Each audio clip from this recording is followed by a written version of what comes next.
ಚುರುಕಾಗಿದೆ ಬಂಟ್ವಾಳದ ರೆಹಮಾನ್ ಕೊಲೆ ಪ್ರಕರಣದ ತನಿಖೆ 15 ಮಂದಿ ಆರೋಪಿಗಳಲ್ಲಿ ಈಗಾಗಲೇ 3ರನ್ನ ಪೊಲೀಸರು ವಶಕ್ಕೆ ಪಡೆದಿದ್ದಾರೆ. ರೆಹಮಾನ್ ಕೊಲೆ ಹಿಂದಿನ ಸತ್ಯವನ್ನ ಬೆನ್ನತ್ತಿದ್ದಾರೆ ಪೊಲೀಸರು.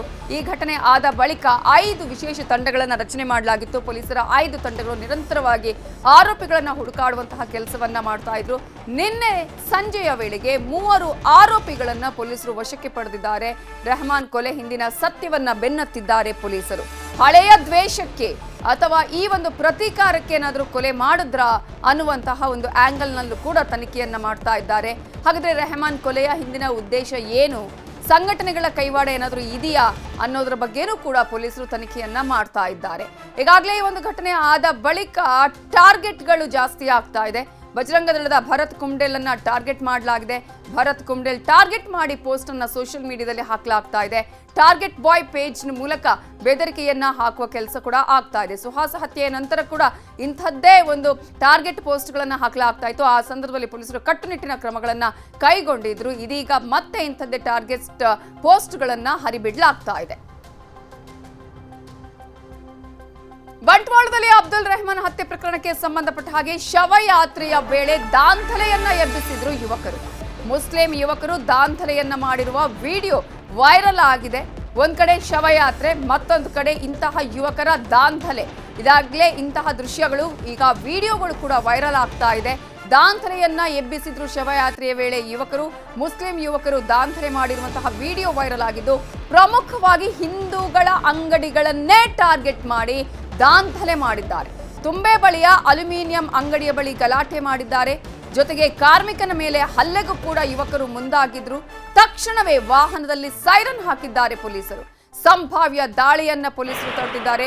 ಇದೆಲ್ಲ ಸಿಸಿಟಿವಿಯಲ್ಲಿ ಸೆರೆಯಾಗಿದೆ. ಆ ದೃಶ್ಯಾವಳಿಗಳು ಕೂಡ ನ್ಯೂಸ್ 18ಗೆ ಲಭ್ಯವಾಗಿದೆ. ಅಷ್ಟು ಮಾತ್ರ ಅಲ್ಲ, ನಿನ್ನೆ ಸಾಕಷ್ಟು ಕಡೆಗಳಲ್ಲಿ ಬಸ್ಗಳ ಮೇಲೆ ಕಲ್ಲು ತೂರಾಟವನ್ನ ಮಾಡಲಾಗಿತ್ತು. ಅಷ್ಟು ಮಾತ್ರ ಅಲ್ಲ, ಕೆಲವು ಅಂಗಡಿಗಳಿಗೆ ಹೋಗಿ ಅಲ್ಲಿ ಅವರು ಬಂದ್ ಮಾಡಿಲ್ಲ ಅಂತ ಹೇಳಿ ಬಲವಂತವಾಗಿ ಬಂದ್ ಮಾಡಿಸುವಂತಹ ಕೆಲಸ, ಗ್ಲಾಸ್ಗಳಿಗೆ ಕಲ್ಲು ತೂರುವಂತಹ ಕೆಲಸವನ್ನ ಕೂಡ ಮಾಡಲಾಗ್ತಾ ಇತ್ತು.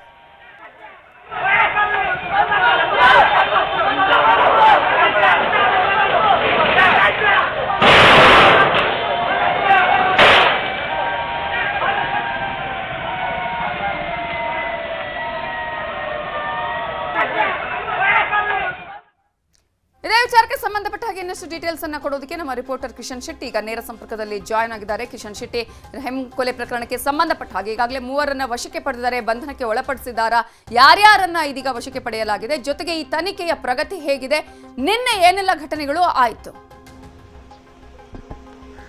ನವಿತಾ, ಬಂಟ್ವಾಳ ಡಿವೈಎಸ್ಪಿ ನೇತೃತ್ವದಲ್ಲಿ 5 ಪೊಲೀಸ್ ತಂಡಗಳು ರಹೀಂ ಕೊಲೆ ಕೇಸ್ನ ಪ್ರಕರಣದ ತನಿಖೆಯನ್ನ ಮಾಡ್ತಾ ಇದೆ. ಈಗಾಗಲೇ ಪೊಲೀಸರು 3 ಶಂಕಿತರನ್ನ ವಶಕ್ಕೆ ಪಡ್ಕೊಂಡಿದ್ದಾರೆ. ಅಂದ್ರೆ ಅಲ್ಲಿ ಪ್ರತ್ಯಕ್ಷದರ್ಶಿ ಕೊಟ್ಟಿರುವಂತಹ ಹೇಳಿಕೆ ಅನುಸಾರವಾಗಿ ಬಂಟ್ವಾಳ ಗ್ರಾಮಾಂತರ ಠಾಣೆಯಲ್ಲಿ ಒಂದು ಎಫ್ಐಆರ್ ಅನ್ನು ದಾಖಲಾಗಿತ್ತು.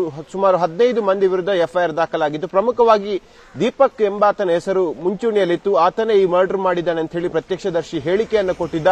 ಆ ಹೇಳಿಕೆ ಅನುಸಾರವಾಗಿ ಸದ್ಯ ಪೊಲೀಸರು ದೀಪಕ್ ಅನ್ನ ವಶಕ್ಕೆ ಪಡೆದು ವಿಚಾರಣೆ ಮಾಡಿದ್ದಾರೆ. ದೀಪಕ್ ಸಹಿತ ಇನ್ನಿಬ್ರು, ಅಂದ್ರೆ ಟೋಟಲ್ 3 ಮಂದಿಯನ್ನ ನಿನ್ನೆ ಸಂಜೆಯ ವೇಳೆಗೆ ಪೊಲೀಸರು ವಶಕ್ಕೆ ಪಡ್ಕೊಂಡಿದ್ದಾರೆ. ನಿನ್ನೆ ರಾತ್ರಿ ಮತ್ತಷ್ಟು ಜನರನ್ನ ಪೊಲೀಸರು ಡ್ರಿಲ್ ಮಾಡಿರುವಂತದ್ದು. ಹಾಗಾಗಿ ಕೊಲೆ ಆರೋಪಿಗಳು ಯಾರು ಎಂಬುದರ ಬಗ್ಗೆ ಪೊಲೀಸರಿಗೆ ಈಗ ನಿಖರವಾದ ಮಾಹಿತಿ ಸಿಕ್ಕಿರುವಂತದ್ದು. ಇವತ್ತು ದಕ್ಷಿಣ ಕನ್ನಡ ಜಿಲ್ಲಾ ಪೊಲೀಸ್ ವರಿಷ್ಠಾಧಿಕಾರಿ ಪ್ರೆಸ್ ಮೀಟ್ ಕರೆದು ಈ ಬಗ್ಗೆ ಮಹತ್ವದ ಮಾಹಿತಿಗಳನ್ನು ಹೇಳುವಂತಹ ಸಾಧ್ಯತೆಗಳು ಕೂಡ ಇದೆ. ಇನ್ನೊಂದು ಕಡೆ ನಿನ್ನೆ ಶವಯಾತ್ರೆಯ ಸಂದರ್ಭದಲ್ಲಿ ಹಲವು ಯುವಕರು ದಾಂಧಲೆ ಎಬ್ಬಿಸಿದಂತಹ ವಿಡಿಯೋಗಳು ಕೂಡ ಸಾಮಾಜಿಕ ಜಾಲತಾಣಗಳಲ್ಲಿ ವೈರಲ್ ಆಗಿರುವಂತದ್ದು. ತುಂಬೆ ಬಳಿಯ ಒಂದು ಅಲ್ಯೂಮಿನಿಯಂ ಅಂಗಡಿಗೆ ಹೋಗಿ ಅಲ್ಲಿ ನುಗ್ಗಿ ಅಲ್ಲಿ ಕಾರ್ಮಿಕನಿಗೆ ಹೊಡೆದು ಬಲವಂತವಾಗಿ ಶಟರ್ ಎಳೆದ ಘಟನೆ ಕೂಡ ಈಗ ಸೋಷಿಯಲ್ ಮೀಡಿಯಾದಲ್ಲಿ ಆ ವಿಡಿಯೋ ವೈರಲ್ ಆಗ್ತಾ ಇರುವಂತದ್ದು. ಈ ಸಂಬಂಧವಾಗಿ ವೈರಲ್ ಆದಂತಹ ವಿಡಿಯೋವನ್ನು ಇಟ್ಕೊಂಡು ಪೊಲೀಸರು ಎಫ್ಐಆರ್ ಅನ್ನು ದಾಖಲಿಸಬೇಕು. ಯಾರು ಅಮಾಯಕರ ಅಂಗಡಿಗಳಿಗೆ ಹೋಗಿ ಈ ರೀತಿಯಾಗಿ ದಾಂಧಲೆ ನೆಬ್ಬಿಸಿದ್ದಾರೆ ಅವರನ್ನ ಬಂಧನ ಮಾಡಬೇಕೆಂಬ ಆಗ್ರಹ ಕೂಡ ಸದ್ಯಕ್ಕೆ ಜೋರಾಗಿರುವಂತದ್ದು. ಇನ್ನೊಂದು ಕಡೆ ಇವತ್ತು ಕಾಂಗ್ರೆಸ್ನ ಅಲ್ಪಸಂಖ್ಯಾತ ಮುಖಂಡರು ಸಾಮೂಹಿಕ ರಾಜೀನಾಮೆ ಕೊಡೋಕೆ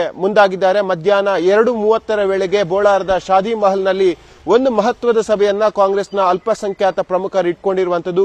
ಸರ್ಕಾರ ಯಾವುದೇ ಕ್ರಮಗಳನ್ನು ಕೈಗೊಳ್ತಾ ಇಲ್ಲ. ಸುಹಾಸ್ ಶೆಟ್ಟಿ ಹತ್ಯೆಯಾದ ಬಳಿಕ ಸಾಲು ಪ್ರತಿಭಟನೆಗಳು ನಡೆದವು. ಈ ಪ್ರತಿಭಟನೆಗಳ ಸಂದರ್ಭದಲ್ಲಿ ಬಹಿರಂಗವಾಗಿ ಕೊಲೆ ಬೆದರಿಕೆಯನ್ನು ಹಾಕಲಾಯಿತು. ಇತ್ತೀಚೆಗೆ ನಡೆದಂತಹ ಬಜ್ಪೆಯಲ್ಲಿ ಸುಹಾಸ್ ಶೆಟ್ಟಿ ಹತ್ಯೆಯನ್ನು ಖಂಡಿಸಿ ಜನಾಗ್ರಹ ಸಭೆ ಕೂಡ ಆಯಿತು. ಆ ಸಭೆಯಲ್ಲಿ ಕೂಡ ಬಹಿರಂಗವಾಗಿ ಹೇಳಿಕೆಗಳನ್ನು ಕೊಡಲಾಯಿತು. ರಕ್ತಕ್ಕೆ ರಕ್ತ ಎಂಬ ಪ್ರತೀಕಾರದ ಮಾತುಗಳನ್ನ ಅಲ್ಲಿ ಭಾಷಣಕಾರರು ಹೇಳಿದ್ರು. ಹಾಗಾಗಿ ಇಂಥ ಗಂಭೀರ ಘಟನೆಗಳು ನಡೆದು ಕೂಡ ಪೊಲೀಸರು ಯಾವುದೇ ಕ್ರಮಗಳನ್ನು ಕೈಗೊಳ್ತಾ ಇಲ್ಲ. ಸರ್ಕಾರ ಕಣ್ಣಿದ್ದು ಕುರುಡಾಗಿದೆ. ನಮ್ಮ ಮನವಿಗಳನ್ನ ಸರ್ಕಾರ ಕೇಳ್ತಾ ಇಲ್ಲ ಎಂಬ ಆಗ್ರಹವನ್ನು ಕೂಡ ವ್ಯಕ್ತಪಡಿಸಿದ್ರು. ಇದರ ಮುಂದುವರಿದ ಭಾಗವಾಗಿ ಇವತ್ತು ಸಾಮೂಹಿಕ ರಾಜೀನಾಮೆ ಕೊಡೋಕೆ ಕಾಂಗ್ರೆಸ್ನ ಅಲ್ಪಸಂಖ್ಯಾತ ಪ್ರಮುಖರು ತೀರ್ಮಾನವನ್ನ ಮಾಡಿದ್ದಾರೆ. ನವಿತಾ.